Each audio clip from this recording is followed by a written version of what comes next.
ఒక ఆవిడ వచ్చి అమాయకంగా ఏమండి అక్కడ ఒక కొబ్బరికాయ కొట్టామండి, అది కుళ్ళిపోయిందండి, ఇక్కడ కొట్టామండి, ఇది కూడా కుళ్ళిపోయింది, ఏం చేయమంటారు? మరి ఏం చెప్పాలో చెప్పండి మీరు ఎవరైనా.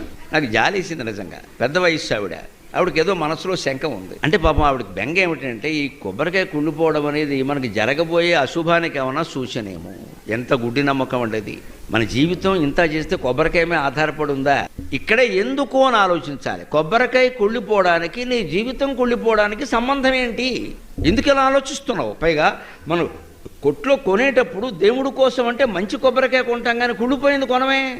మనం కావాలని చిత్తశుద్ధితో దేవుడికి మంచి కొబ్బరికాయ కొట్టాలని మనం ప్రయత్నం చేసినప్పుడు అదేదో అనుకోకుండా లోపల కుళ్ళిపోతే మనం ఏం చేస్తామండి? అది అమ్మేవాడికి తెలుసా, మనకి తెలుసా? అలాగనే ఏమండి దేవుడికి తెలుసు కదండి, నా చేతికి మంచి కొబ్బరికాయ ఇచ్చేలా చేయొచ్చు కదండి, దేవుడికి వేరే పని ఏమి లేదా? నీ కొబ్బరికాయ లెక్కెట్టుకుంటూ కూర్చుంటాడా? అంచేతను మనం ఈ ఎందుకు అన్న ప్రశ్న వేస్తే ఈ ఆలోచన పక్కకి వెళ్ళి